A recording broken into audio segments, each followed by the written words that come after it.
É com muita alegria que nós nos reunimos para cultuar ao Senhor e neste momento nós vamos ouvir e participar da pregação da Palavra de Deus.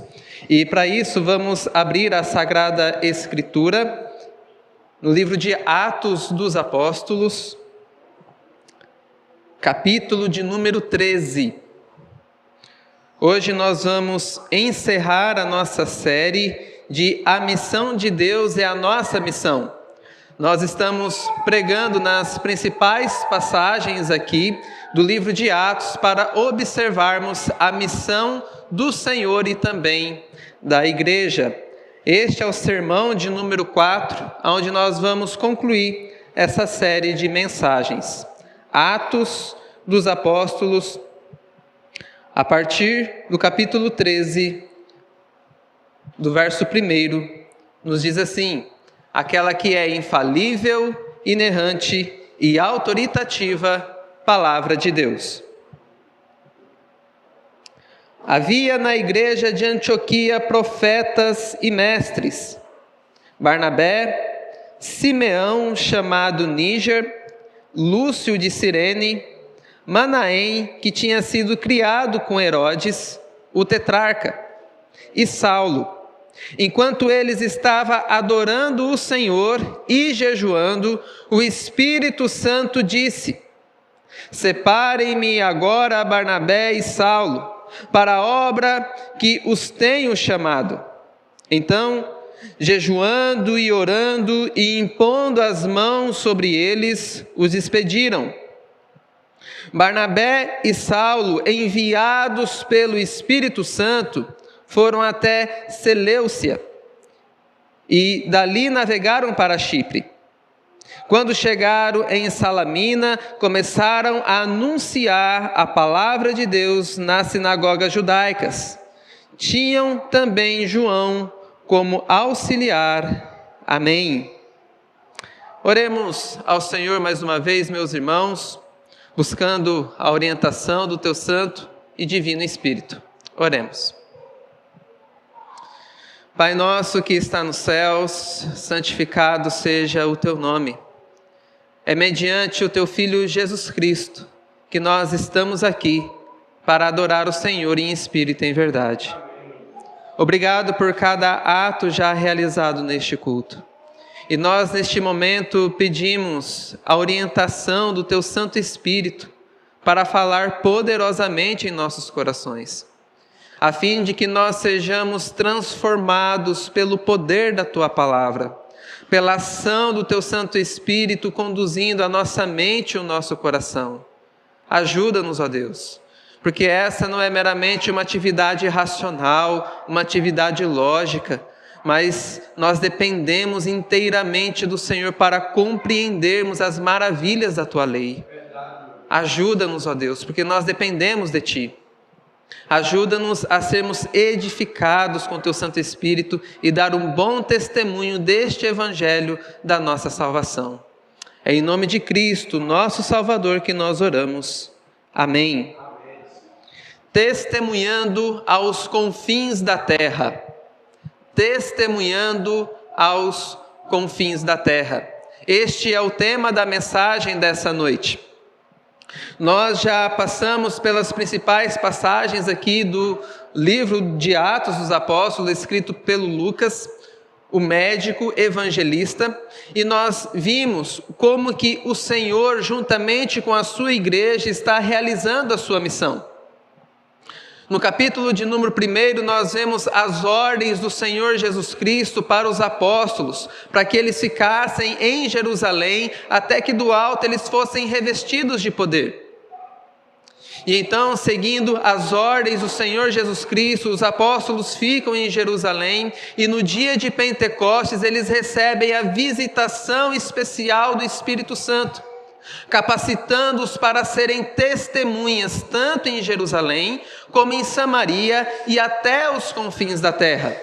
Por isso que o título da mensagem dessa noite é Testemunhando aos confins da terra, porque a partir deste momento a missão vai chegar até os confins da terra pelo ministério dos apóstolos. Alguns, quando se trata de falar de missões em outras nações, dizem: para que fazer missão do outro lado do mundo se tem pessoas aqui perto de nós precisando do Evangelho? Por que fazer viagens transculturais, aprender um novo idioma para pregar o Evangelho, se na nossa própria família, se na nossa rua, tem pessoas que não conhecem o Evangelho? Para que fazer isso? Então, na visão de alguns, já que está tudo perdido, vamos começar aqui agora, atravessando a rua. Para outros já dizem: olha, nós não precisamos fazer missões, porque o Ocidente já foi influenciado pelo cristianismo. O cristianismo já alcançou regiões distantes e hoje todo mundo sabe acerca da fé cristã. Meus irmãos, tanto uma posição como a outra estão equivocadas de acordo com a revelação bíblica. Primeira coisa que nós precisamos entender é que fazer missões, falar do Evangelho, testemunhar de Cristo não é uma opção, é uma ordem de Cristo. Nós somos convocados para fazer isso. E o prazo de validade de dar testemunho do Evangelho é até a volta do Senhor Jesus Cristo. Cristo ainda não retornou para nos redimir de uma forma completa no nosso corpo material. Então nós necessitamos fazer a obra do Senhor. Necessitamos pregar para aqueles que estão na nossa rua, na nossa família e também nos confins da terra. Uma coisa não invalida a outra. E é isso que nós vamos observar aqui a partir da exposição de Atos dos Apóstolos. As razões que levam as pessoas a terem esse entendimento equivocado são inúmeras, mas eu gostaria de ressaltar algumas. A primeira delas é que as pessoas estão muito acomodadas com a sua vida atual. Muitos cristãos, eles entendem: eu vou na igreja de domingo, eu faço uma atividade outra aqui ou ali, e eu não preciso me preocupar mais acerca do Evangelho, da evangelização, de viver de uma forma mais intensa para Cristo, porque afinal de contas eu tenho muitos boletos para pagar, afinal de contas eu tenho muito serviço no meu trabalho, preocupação, dor de cabeça, filho desobediente, esposa, marido, todas essas circunstâncias, eu tenho que dar de conta de tudo isso. Então as aflições da vida acabam sufocando muitas vezes a palavra do Senhor. E as pessoas estão acomodadas acerca de assuntos espirituais, acerca do reino do Senhor. E o que nós mais observamos na igreja de um cenário generalizado é uma morbidão, é uma frieza espiritual. E isso, meus irmãos, precisa ser mudado de acordo com o Evangelho de Cristo. O que nós vemos aqui, a partir do capítulo de número 13, é que havia na igreja de Antioquia profetas e mestres. Mas se você observar no capítulo anterior, a igreja está passando por um processo de perseguição. Herodes, ele estava perseguindo a igreja e chegou a matar um grande líder. Em consequência deste conflito espiritual que nós já observamos, nós vimos que Deus também aqui acaba matando Herodes por conta do seu orgulho e da sua soberba. Então nós vemos que aqui a igreja está dentro de um processo de perseguição física. E mesmo assim ela continua a realizar a sua missão de dar testemunho do Evangelho. Embora a perseguição continuasse, no capítulo 13, ele encerra dizendo: Barnabé e Saulo, cumprida a sua missão, voltaram para Jerusalém, trazendo consigo João, também chamado de Marcos. Ou seja, no capítulo anterior aqui, no capítulo 12, a igreja está passando no processo de perseguição, mas a expansão do reino do evangelho continua. Ele está indo em bom termo, mesmo em meio às aflições. Saulo, aqui Paulo e Barnabé, eles cumpriram a missão e voltaram para Jerusalém, ali junto com João Marcos, autor do Evangelho segundo Marcos. É interessante observar que Marcos era seu apelido, o seu nome mesmo era João. Então nós chegamos no capítulo de número 13 que diz: havia na igreja de Antioquia profetas e mestres, Barnabé, Simeão, chamado Níger, Lúcio de Cirene, Manaém, que tinha sido criado com Herodes, o tetrarca, e Saulo. E aqui nós observamos algo interessante, meus irmãos. Mesmo Saulo e Barnabé tendo trabalhado e enviado, ido para Jerusalém, o capítulo 13 inicia dizendo que eles eram membros deste conselho em Antioquia. Antioquia foi a primeira cidade em que os cristãos foram chamados de cristãos, que eles foram identificados como cristãos por causa do seu testemunho, porque eles se pareciam com Cristo. Foi em Antioquia. E quando nós observamos no mapa, Jerusalém está no sul. Antioquia está lá em cima, na região extremo norte, já na Síria. Então veja que a expansão do Evangelho alcançou toda a região de Jerusalém, Samaria e agora está indo para os confins da terra. Saulo e Barnabé faziam parte desta igreja em Antioquia. E aqui no versículo 1 nós vemos quem eram esses profetas e mestres dessa igreja. Mencionando primeiro Barnabé, depois Simão, chamado Níger, Lúcio de Cirene, Manaém, que tinha sido criado com Herodes, e por último lá, Saulo também.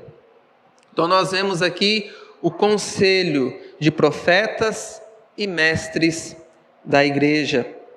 E aqui nós vemos a grande bênção do Senhor, que Ele designou uns para apóstolos, outros para profetas, outros para evangelistas e outros para pastores e mestres. Deus abençoando a expansão da igreja através do Evangelho. E é maravilhoso a gente observar que neste conselho havia pessoas de nacionalidades diferentes. Paulo era de Tarso, Saulo de Tarso. Barnabé era da ilha de Chipre. Alguns comentaristas chamam esse Simeão, chamado Níger, identificam ele como aquele sirineu que carregou a cruz junto com Cristo. Nós temos aqui também um homem que foi criado junto com Herodes. Então veja, pessoas de diversas nacionalidades, de diversas regiões, agora ocupam um local importante na igreja. Esses homens foram separados para pregar o Evangelho, a fim de ensinar o Evangelho para o povo de Deus. Isso mostrando para nós a multiforme graça de Deus no meio do seu povo, que não importa se é negro, se é branco, se é da região A ou B, o Evangelho chega a todas as nações. É isso que nós observamos já no conselho da igreja de Antioquia. No verso de número 2, ele nos diz: enquanto eles estavam adorando ao Senhor e jejuando, o Espírito Santo disse: separem-me agora Barnabé e Saulo para a obra que os tenho chamado. Meus irmãos, enquanto eles estavam adorando, a palavra aí pode ser traduzida também como servindo ao Senhor. E este serviço é relacionado a um serviço público de adoração. Assim como os levitas no Antigo Testamento, os sacerdotes, eles realizavam o serviço ao Senhor de uma forma pública, a fim de ensinar o povo e adorar ao Senhor. Os mestres e profetas aqui faziam a mesma coisa. Eles estavam adorando, servindo ao Senhor neste objetivo. O que nós vemos, meus irmãos, é este conselho, estes homens, fazendo aquilo pelo qual eles foram chamados a realizar, adorar ao Senhor através de exercícios espirituais. O que é mencionado aqui é o jejum. E o jejum está sempre ligado à oração. O que este conselho estava fazendo? Eles estavam adorando ao Senhor através das atividades espirituais, em oração, através do ministério da palavra. Quando nós estamos no capítulo 6 de Atos, surge um problema na igreja. As viúvas estão sendo esquecidas na distribuição de alimentos. E o que os apóstolos realizam? Eles instituem ali a ordenação dos diáconos. Porque quanto a nós, compete o ministério da palavra e da oração. A igreja cresceu tanto que eles não tinham tempo de atender a assistência social da igreja. Nós não podemos negligenciar o ministério da palavra e da oração e, por conta disso, elejam homens fiéis, tementes a Deus, cheios do Espírito Santo para fazer este trabalho. Porque o nosso trabalho de pastores, mestres, evangelistas aqui é se dedicar ao ministério da palavra e também da oração. E é isso que este conselho está fazendo aqui. Eles estão adorando ao Senhor através do jejum espiritual. Meus irmãos, muitas pessoas hoje olham para o ministério da palavra e da oração com muito desdém. A palavra do Senhor nos diz que aquele que almeja o episcopado, excelente obra almeja. Mas o olhar da sociedade de uma forma comum não é bem visto. Porque, infelizmente, existem muitos homens perversos ocupando púlpitos. Muitos mercenários ao invés de pastores. Quando, por exemplo, eu me identifico como pastor, as pessoas me olham de rabo de zóio. Porque falam, esse daí não gosta de trabalhar, não. Esse daí só quer viver nas custas dos outros. Esse é o entendimento comum das pessoas. E por vezes esse entendimento também, por conta do mau testemunho de muitos que é verdade, adentra também a igreja. E ser ministro da palavra, da oração, ser um presbítero, ser um pastor, é fácil demais. É só exercer a autoridade sobre os outros. Mas veja, meus irmãos, que este chamado a adorar o Senhor através da oração é especial. É um chamado particular, é algo que a Bíblia valoriza. O pastor, o presbítero, o servo de Deus, o oficial da igreja, ele tem que dedicar tempo de oração e estudo bíblico, ele tem que ser o mestre da palavra, ele tem que ser a voz do Senhor para o seu povo, e isto é um trabalho. É isso que eles estavam fazendo, adorando ao Senhor, assim como os sacerdotes e levitas do Antigo Testamento, que dedicava todo o seu tempo e atenção acerca de assuntos espirituais, a fim de ensinar o povo a verdade do Evangelho e a sabedoria de Deus. Isso não deve ser visto como algo desprezível, porque pessoas más ocupam essa posição. É assim como você pode ver mães que são relaxadas com o cuidado dos filhos, pais que são desleixados com a esposa, com a casa, com o trabalho, mas isso não muda o fato de que este papel é algo bom, que ser mãe é algo maravilhoso, que ser pai é uma bênção de Deus, que exercer um trabalho é algo que dignifica um homem. Assim também é no ministério da palavra e da oração. São chamados a fazer isso, e este é o trabalho deles. É engraçado que às vezes as pessoas olham para os apóstolos e falam, ih rapaz, esses caras aí são um bando de preguiçoso. Só quer saber de orar, de ensinar a palavra, o que é isso? Sabe por quê, meus irmãos? Nós vivemos numa cultura que dá muito valor, e tem que ser dado valor mesmo, ao trabalho manual. O trabalho manual é uma bênção também. Nós entendemos isso. O cuidado com a faxina em casa, um trabalho manual, um trabalho no serviço, na empresa, operando máquina, trabalho manual. E isso deve ser valorizado. Mas e o trabalho emocional, o trabalho cognitivo, o trabalho do aconselhamento? As pessoas não veem isso como trabalho. Infelizmente. Mas a Bíblia reconhece esse tipo de chamado. E veja que ainda no verso 2, eles realizando esse trabalho ao Senhor, esse serviço ao Senhor, disse o Espírito Santo: separa-me agora Barnabé e Saulo para a obra que os tenho mandado. Vemos aqui atributos pessoais de Deus, o Espírito. Muitas pessoas pensam que o Espírito Santo é uma força ou apenas uma energia, mas as Escrituras nos revelam que o Espírito Santo fala. Falar de uma forma racional e inteligível é um atributo pessoal. Somente uma pessoa consegue se comunicar com a outra de uma forma racional e inteligível. O animal não faz isso. Mas aqui o Espírito Santo disse atributos pessoais, separando homens para o ministério da palavra e da oração. O Espírito Santo, ele age por meio da sua igreja. No capítulo de número 15, os apóstolos reunidos para discutir uma questão juntamente com os presbíteros, no Conselho de Jerusalém, eles vão registrar a seguinte forma: pareceu bem ao Espírito Santo e a nós não impor encargos mais pesados aos irmãos. O Espírito Santo fala por meio da sua igreja.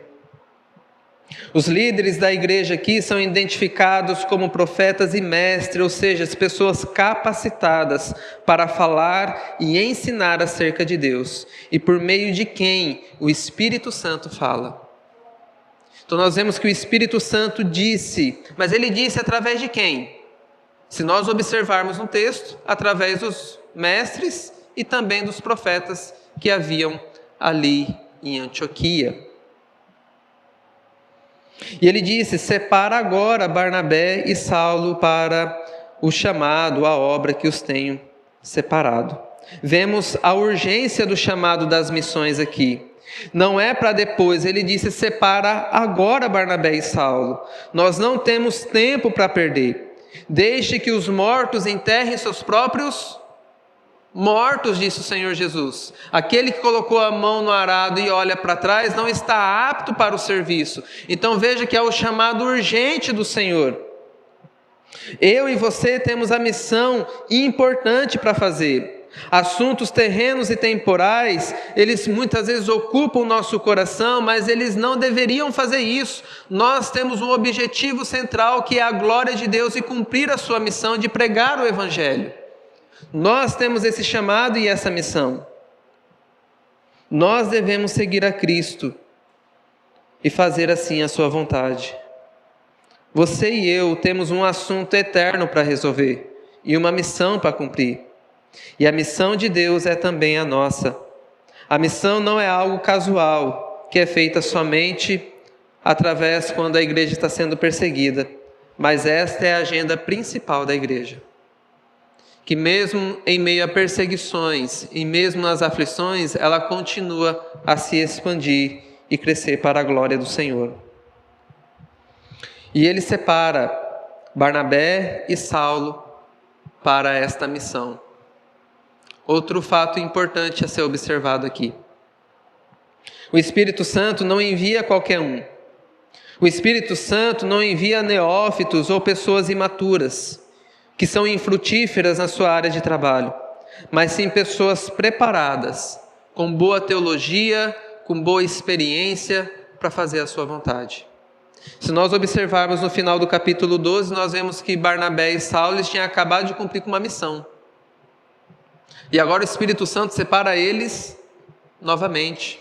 Pessoas que já são experimentadas, que vai fazer essa obra, essa atividade. Por isso, meus irmãos, nós aprendemos aqui uma lição importante. Que são pessoas preparadas, pessoas capacitadas, que são enviadas para terras distantes, a fim de pregar o Evangelho do Reino. Muitas pessoas acreditam que para fazer missão fora da nossa região, pode ser qualquer um. Alguém que acabou de ser convertido, alguém que não deu certo no trabalho. Pessoas identificam um fracasso nos seus trabalhos com o chamado ao ministério. Pastor, eu estou me sentindo vocacionado para o ministério da palavra, da oração, quero ser um pastor. Aí você pergunta por quê? Não, porque todo o trabalho que eu tento fazer não dá certo. Mas espera aí. Será que é assim que nós devemos julgar essa questão? O ministério pastoral não é um local onde pessoas que não dão certo em lugar nenhum, então vai para lá. Não é assim. Deve haver um chamado especial do Senhor para isso. Uma preparação, uma capacitação do Espírito Santo para desenvolver este ministério e este trabalho. Nós vemos, meus irmãos, que este conselho, orando ao Senhor, fazendo aquilo que o Senhor agrada, eles ouvem a voz do Senhor para separar aqui Saulo e Barnabé. No verso de número 3 nos diz que então, jejuando e orando, impondo as mãos sobre eles, os despediram. Vemos que o jejum e a oração estão presentes tanto na separação desses obreiros, como também no envio deles. Mais uma vez, fica claro a necessidade de orar e buscar a face do Senhor. Nos meios presbiterianos, nos meios reformados, muitas vezes o jejum é visto com maus olhos, coisa que não deveria ser assim. O jejum feito de uma forma séria é uma atividade espiritual. Nós vemos isso aqui no testemunho desta igreja. Desses profetas, desses mestres que buscavam fazer a vontade do Senhor, através do jejum e também da oração. Tanto na separação desses homens para o ministério, como no envio deles, fizeram isso debaixo da oração e do jejum ao Senhor. Se você observar no verso de número 3, ele diz jejuando, orando e impondo as mãos sobre ele. Veja que os verbos aí, eles são construídos de uma forma a indicar para nós uma ação contínua, que nós chamamos de gerúndio. A pessoa está caminhando. O que está querendo dizer? Ela está indo, ela está em movimento, ela está fazendo isso de uma forma continuada. Então, jejuando, orando e impondo as mãos, quer dizer, esse é um ato contínuo da igreja. Ele não está fazendo isso por uma forma ocasional aqui, não, isso é uma atividade regular nossa, ou pelo menos deveria ser. A oração, o jejum, o envio de obreiros, de missionários, isso faz parte do ser igreja. Impondo as mãos sobre eles, os despediram. Veja a imposição de mãos aqui, mais uma vez, como um ato solene de abençoar. Não é uma nomeação apostólica, mas sim um ato solene mostrando reverência e importância naquele momento, que a igreja se compromete tanto com Deus como com esses homens a fim de anunciar o Evangelho. É a igreja que, representada por esses homens, profetas e mestres, que estão dizendo: olha, nós confiamos no Senhor que nos deu a ordem e também confiamos isso em vocês. É um ato solene de que estamos enviando vocês no nome do Senhor. É o comprometimento da igreja local com esses missionários. O que a igreja está fazendo aqui, representada pelos profetas, pelos mestres, é dizendo: olha, nós vamos sustentar vocês em orações. Nós estamos com vocês nessas batalhas, vocês não estão sozinhos. Esse ato de imposição de mãos, jejuando, orando e impondo as mãos. Eles enviaram esses homens para a pregação do Evangelho. A partir do verso 4, nós vemos então a missão deles em Chipre, o início da pregação nos confins da terra. E o verso 4 nos diz assim: Barnabé e Saulo, enviados pelo Espírito Santo, foram até Seleucia e dali navegaram para Chipre. Seleucia era a cidade portuária de Antioquia. Eles estavam em Antioquia, desceram até a cidade portuária aqui chamada Seleucia, e dali eles partiram para Chipre. E eles foram aqui enviados, mais uma vez o texto disse, pelo Espírito Santo. Deus inaugura a missão e a conduz também. A igreja pode ter profetas, pode ter mestres, no passado teve apóstolos, mas quem dirigiu e coordenou foi o Espírito Santo de Deus. A instituição igreja e o Espírito operando juntos, ou melhor, o Espírito age sempre através da igreja. Seu povo separado, e envia os seus servos para fazer a sua vontade. Ninguém serve a Deus separado da igreja local. Por vezes, uma coisa que vai manter os obreiros, os missionários no campo, é o entendimento que eles foram enviados pelo Espírito Santo. E esse, meus irmãos, é o entendimento que cada um devemos desenvolver e aplicar na nossa vida. Por que nós fazemos aquilo que nós fazemos? Nós devemos ter a consciência que nós somos chamados pelo Espírito Santo do Senhor. Nós somos enviados por Ele. E é Ele quem nos sustenta durante todos os dias de nossa vida. A única coisa que muitas vezes vai sustentar você durante o seu dia, durante as suas lutas diárias, é o entendimento de que você está fazendo o que faz por causa do Espírito Santo de Deus, que te conduziu até aqui. A igreja pode decepcionar, sua família pode te decepcionar, seus filhos, o seu marido, sua esposa, o seu trabalho pode trazer decepção para você. E mesmo assim você continuar fazendo da melhor forma possível. Por quê? Porque você está fazendo como para o Senhor. Porque você tem um chamado, e o seu chamado não foi feito por homem ou mulher algum, mas pelo Senhor. É o entendimento de que você foi enviado pelo Espírito Santo de Deus. E é Ele quem opera poderosamente na sua vida e é capaz de transformar a realidade na sua volta. É com esse entendimento que esses missionários vão a campo. Eles vão pregar o Evangelho no local em que as pessoas não conhecem o Evangelho e não querem saber do Evangelho. É com esse entendimento que eles foram até lá. Veja que quando eles chegaram em Samalina, começaram a anunciar o Evangelho, a palavra de Deus. Quando eles chegaram lá na região de Chipre, que era a cidade, a região natal de Barnabé, eles começaram a pregar a palavra de Deus, a anunciar o Evangelho. Veja que eles agora chegaram num lugar diferente, com pessoas diferentes, mas com o mesmo Evangelho. Anunciavam a palavra do Senhor. Veja, meus irmãos, o que é a pregação aqui. É um anúncio da palavra de Deus. Quando eles chegaram lá, eles não foram pregar uma autoajuda, eles não foram pregar prosperidade, eles foram anunciar o Evangelho da salvação, eles foram falar a palavra do Senhor, a mesma palavra que se encarnou e habitou no nosso meio. Eles vão anunciar o Evangelho da cruz, a palavra escrita e encarnada. Eles pregaram o Evangelho da graça de Deus, que tira homens que estão perdidos e os levam em segurança aos céus. É isso que eles foram realizar ali. E assim que eles chegam na região, eles já começam a pregar.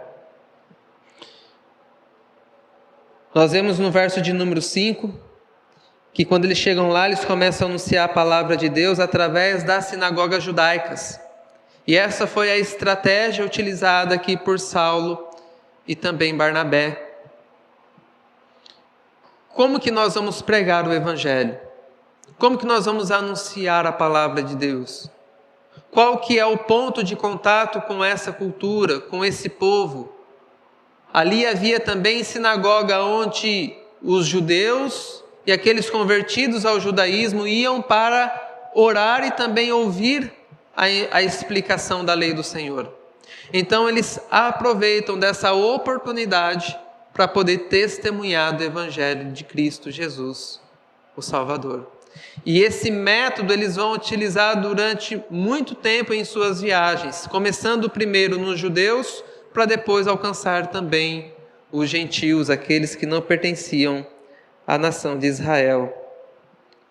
E junto com eles também estava João, e João aqui é João Marcos, sobrinho de Barnabé. Ele foi como auxiliar nessa viagem missionária. Sabe o que nós aprendemos aqui, meus irmãos? Que a evangelização, o discipulado, a preparação de uma nova liderança, isso acontece de uma forma simultânea. Nós vemos a vida da igreja em expansão, em treinamento, todas essas coisas acontecendo ao mesmo tempo. Por exemplo, neste momento que estou aqui anunciando o Evangelho, falando acerca do reino de Deus, você está sendo edificado, você está sendo discipulado, você está sendo alcançado com essa palavra, que agora você tem a responsabilidade também de transmitir a outros. E essa é a vida da igreja. Já olha com essa perspectiva, com esse entendimento, com essa compreensão de que anunciar a palavra de Deus é o nosso chamado. E ao fazer isso, nós evangelizamos, discipulamos e caminhamos juntos. Nós vemos, meus irmãos, que testemunhando aos confins da terra faz parte da grande obra do Senhor, que Ele tem realizado durante mais de 2000 anos. E quão bom é saber que este Evangelho chegou até mim e a você. Este Evangelho que diz que nós, em nós mesmos, não temos redenção alguma. Que eu e você precisa de um Salvador. Nós precisamos mais do que uma cura sobre alguma enfermidade. Nós precisamos mais do que uma promoção salarial. Nós precisamos da redenção da nossa alma. E isso foi nos dado gratuitamente por Cristo Jesus, o nosso Salvador. Este é o Evangelho da cruz. E é por causa dele que nós vivemos, existimos e fazemos todas as coisas. Que este Evangelho esteja no seu coração, que você ame ao Senhor com a totalidade do seu ser e que fazer missões, testemunhar dessa grande bênção seja uma alegria na sua vida. Que você tenha prazer em testemunhar do Evangelho de Cristo Jesus. Algumas considerações finais, meus irmãos, que nós observamos diante desse texto. É que a oração e a palavra são vitais para a vida cristã pessoal e também da igreja.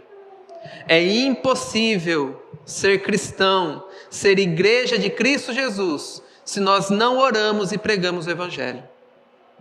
Se nós não oramos e jejuamos a fim de buscar a face do Senhor. Se nós não damos atenção para a sua palavra pregada e escrita. Nós necessitamos disso diariamente. Nós vemos aqui também que o Espírito Santo age junto com a sua igreja, que é o Espírito Santo quem envia através da igreja local, que ninguém é capaz de fazer coisa alguma afastado da igreja do Deus vivo. É isso que nós observamos aqui. A conclusão então, meus irmãos, que nós chegamos é que hoje ainda existem povos não alcançados pelo Evangelho, é verdade. Assim como havia necessidade naquele tempo, também há uma necessidade hoje.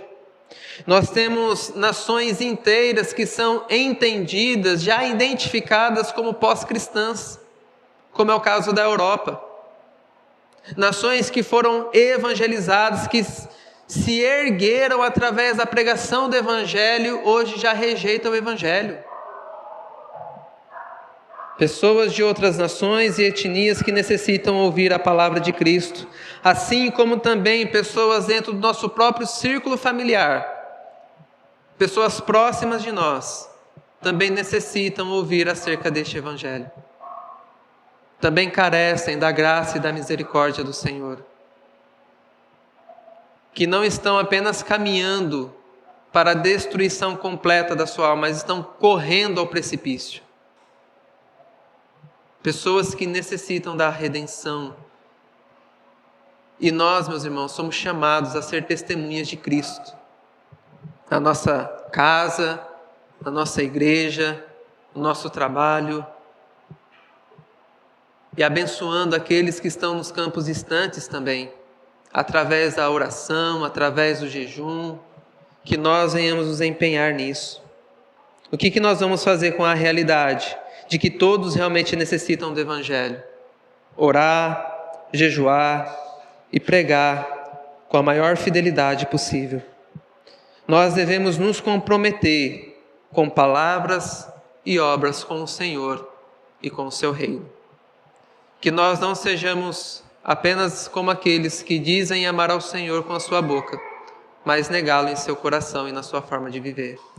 Que nós sejamos servos fiéis, testemunhas do Senhor, aonde quer que nós estejamos, sabendo que somos enviados pelo Espírito Santo a fazer a vontade do Senhor.